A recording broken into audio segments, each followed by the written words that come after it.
కాపరి, నాకు లేమియో కలుగదు.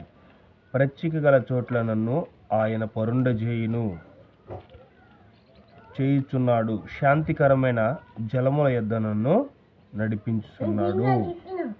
నా ప్రాణమునకు ఆయన శ్రద్ధ తీర్చుచున్నాడు. తన నామమును బట్టి నీతి మార్గములలో నన్ను నడిపించుచున్నాడు. హల్లెలూయా. ఎవరిని బట్టి నీతి మార్గములలో నడిపించుచున్నాడు?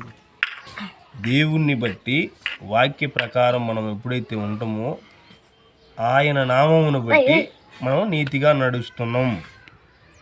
హల్లెలూయా. గాఢాంధకారపు లోయలలో నేను సంచరించినను ఏ అపాయము నా యొద్దకు రాదు. అపాయమునకు భయపడను. నీవు నాకు తోడైందువు. నీ దుడ్డుకర్రయు నీ దండమును నన్ను ఆదరించును. హల్లెలూయా. మనం ఎన్ని కష్టాలలో ఉన్నా, శ్రమలలో ఉన్నా, బాధల్లో ఉన్నా ఆయన దుడ్డుకర్ర మనకు తోడైండి ఆదరిస్తుంది అంటారు. హల్లెలూయా.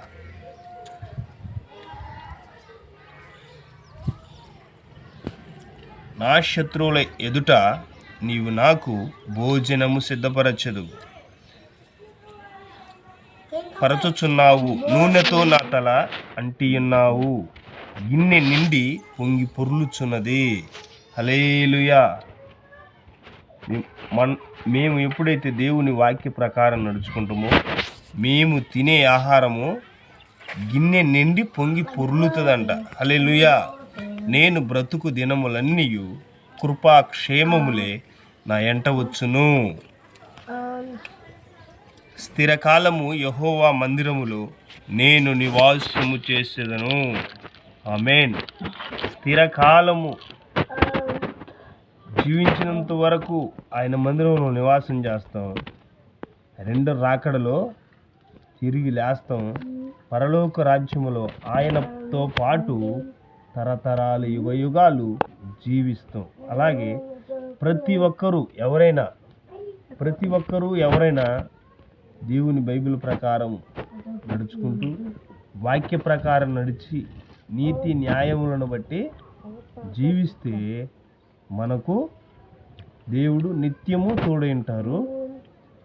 పరలోక రాజ్యములో కూడా తరతరాలు యుగయుగాలు ఉండవచ్చు. దేవుని వాక్యాన్ని పాటించకుండా కొందరు అనేక తప్పులు చేస్తూ దేవుణ్ణి నేను నమ్ముతున్నంటే అది నిత్య అగ్ని గుండానికి పోవడానికి తప్ప నీ భక్తి ఏమాత్రము భక్తి కాదు. వాక్యాన్ని పోలి ఎప్పుడైతే మనం నడుస్తామో దేవుడు మనకు తోడై ఉంటారు. మనకు దేవుడు తోడై ఉండాలంటే వాక్యాన్ని అనుసరించి నడుచుకుందాం. దేవుడు మిమ్మలను మమ్ములను దేవుడు దీవించును గాక. ఆమేన్.